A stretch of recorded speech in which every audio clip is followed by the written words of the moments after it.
Assalamualaikum warahmatullahi wabarakatuh. Bismillahirrahmanirrahim. Wabihi nasta'in ala umurid dunya waddin. Alhamdulillah. Wassalamun ala ibadihi allazina astafa. Amma ba' sidang ahli jamaah yang dirahmati Allah bertemu kembali hari yang berbahagia ini, tanggal 21 hari bulan Syawal 1442 Hijrah bersamaan 2 Jun 2021 Masihi, hari Rabu. Moga-moga pertemuan kita dirahmati Allah Subhanahu wa taala jua hendaknya. Hadis riwayat Imam Muslim dari Sayyidatina Aisyah radhiyallahu anha, Rasulullah sallallahu alaihi wasallam bersabda, khairun nas al-qarnul lazi ana fihi, summa thani wa summa thalith, atau kama qala Rasulullah sallallahu alaihi wasallam. Artinya, sebaik-baik generasi manusia adalah kurun yang mana aku berada di kurun tersebut. Itulah sebaik-baik generasi umat manusia.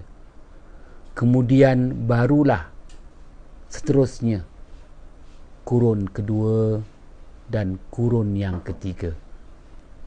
Hadis riwayat Imam Muslim dari Sayyidatina Aisyah radhiyallahu anha, Baginda Muhammad sallallahu alaihi wasallam perakukan bahawa kurun yang mana memprodukkan, menghasilkan generasi umat manusia yang terbaik di sisi Allah Subhanahu wa taala adalah kurun di mana Baginda Muhammad sallallahu alaihi wasallam dilahirkan, Baginda Muhammad sallallahu alaihi wasallam dilantik sebagai seorang rasul.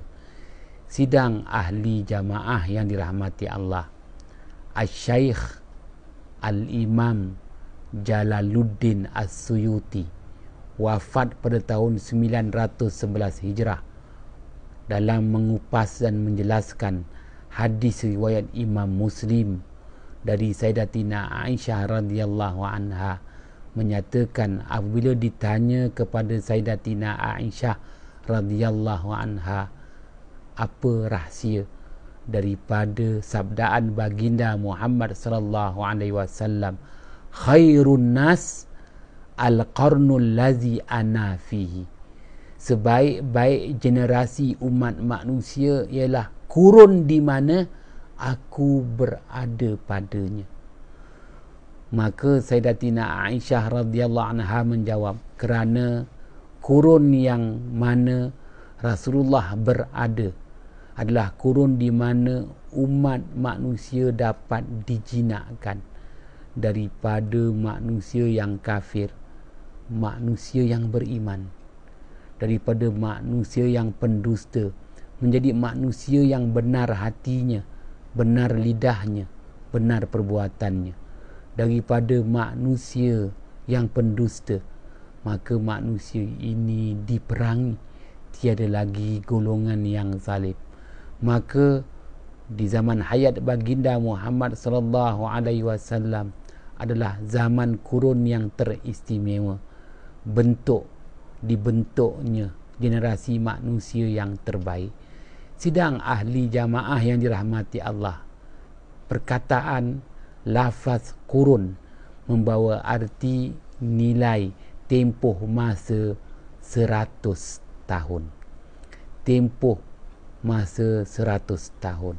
Maka kurun Baginda Muhammad sallallahu alaihi wasallam adalah kurun yang pertama, iaitu daripada tahun yang pertama Hijrah hinggalah 100 tahun, iaitu daripada tahun pertama Hijrah, penghijrahan Baginda Muhammad sallallahu alaihi wasallam dari kota Mekah ke kota Madinah, hinggalah tahun yang ke-100 Hijrah. Tahun 100 Hijrah adalah tahun di mana seorang tokoh Amirul Mukminin yang dihormati lagi disegani, iaitu Khalifah Umar Abdul Aziz. Dan pada tahun itulah merupakan tahun di mana umat Islam dilanda dengan wabak penyakit yang amat mengerikan lagi menakutkan. Hampir keseluruhan tanah Arab, daripada bumi Syam hinggalah bumi Iraq, begitu juga bumi Mesir, ditimpakan dengan wabak penyakit. Walhal di zaman hayat baginda Muhammad sallallahu alaihi wasallam tidak ada pun berlakunya wabak penyakit. Sidang ahli jamaah yang dirahmati Allah, berdasarkan hadis riwayat Imam Muslim, baginda Muhammad sallallahu alaihi wasallam bersabda, fa amsaktu al-hamma bil Madinah wa arsaltu at-ta'un ila Syam. Jibril alaihissalam datang kepadaku membawa dua penyakit, demam panas dan ta'un. Aku segera mengambil penyakit demam panas, aku letakkan di bumi Madinah. Manakala ta'un itu aku lemparkan sejauhnya ke arah utara. Utara yang jauh itu adalah Syam, bumi Syam, Syria, Jordan, begitu juga Palestin. Sidang ahli jamaah yang dirahmati Allah, maka di sepanjang hayat baginda Muhammad sallallahu alaihi wasallam, umat Islam bebas daripada ta'un, begitu juga wabak penyakit. Pun begitu, selepas selesainya 100 tahun, kurun pertama, kita dapati bahawa dunia Islam ditimpakan wabak penyakit. Dalam dua riwayat menyatakan tahun 100 Hijrah, ada menyatakan tahun 101 Hijrah. Setelah setahun Umar Abdul Aziz dilantik sebagai Amirul Mukminin di zaman Khalifah Bani Umayyah. Sidang ahli jamaah yang dirahmati Allah, adapun ta'un Umawas, disebut juga Imawas, ketika Sayyidina Umar menjadi khalifah pada tahun 18 Hijrah, tidak menimpa umat Islam, hanya menimpa golongan-golongan kufar. Setelah setahun Baitul Maqdis dibuka oleh Sayyidina Umar ibn Al-Khattab di penghujung tahun 16 Hijrah, maka di awal tahun 18 Hijrah, Sayyidina Umar bersama dengan para sahabat radhiyallahu anhum ajma'in bergerak meninggalkan kota Madinah menuju ke Baitul Maqdis, ulang tahun pembukaan Baitul Maqdis. Pun begitu, di pertengahan perjalanan Sayyidina Umar membatalkan kerana mendapat berita Imawas, bandaraya yang merupakan bandaraya untuk Baitul Maqdis, ditimpakan wabak penyakit ta'un, di mana puluhan ribu golongan kufar terkorban. Sidang ahli jamaah yang dirahmati Allah, kurun membawa erti tempoh masa 100 tahun. Ianya dikaitkan lagi pada tahun 401 Hijrah, seorang tokoh ilmuwan Islam, tokoh bapa perubatan Islam, Al-Syaikh Al-Imam Ibn Sina, wafat pada tahun 427 Hijrah. Pada tahun 401 Hijrah diberi amanah oleh Khalifah Kerajaan Islam Bani Abbasiyah untuk menangani wabak yang menimpa bumi Khurasan.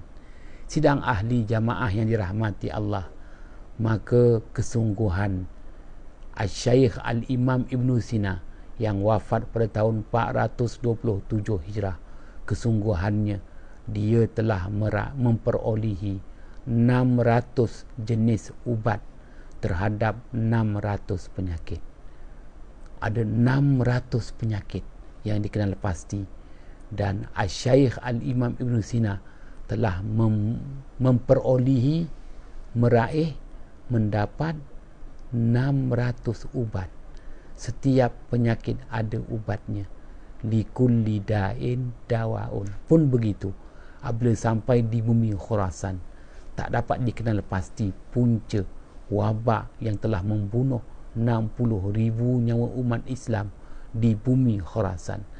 Maka apapun setelah mendapat pandangan daripada rakan-rakan ulama yang disegani lagi dihormati, Asy-Syaikh Al-Imam Al-Marzuki, Asy-Syaikh Al-Imam Abu Raihan Al-Biruni, berlatar belakangkan ulama falak, mereka hanya menyebut istilah qurun.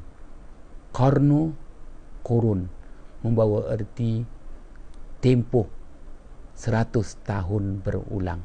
Tak dapat dikenal pasti apakah punca pembawa, bukan bakteria.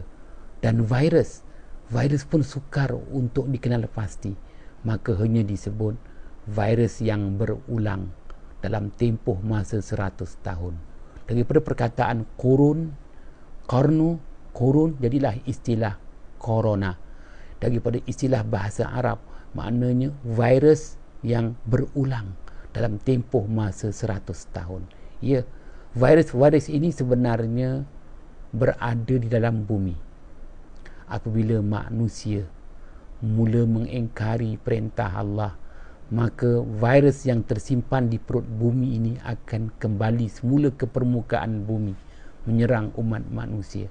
Wa tazharu da'ud dafin, sebagaimana yang Rasulullah SAW sabdakan, wa tazharu, maka zahirlah, da'ud dafin, penyakit yang selama ini tersimpan di dalam perut bumi.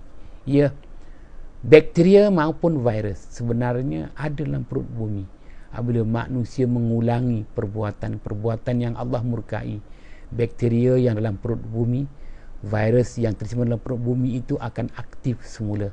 Wa tazharu da'ud dafin, dan mula menyerang manusia. Wal'iyazu billah. Sidang ahli jamaah yang dirahmati Allah, tak perlu bertelingkah sama ada virus ini daripada perbuatan manusia ataupun sememangnya ianya merupakan nazilah yang diturunkan. Ya, maka datanglah istilah kunut nazilah. Kunut maknanya doa dengan sepenuh harapan terhadap nazilah, sesuatu bencana, sesuatu kejadian. Nazilah maknanya kejadian yang diturunkan dari langit, begitu juga yang dikeluarkan daripada bumi. Maka datanglah istilah kunut nazilah, maknanya kita bermunajat kepada Allah terhadap sesuatu kejadian yang ditimpakan dari langit, ditimpakan ke permukaan bumi.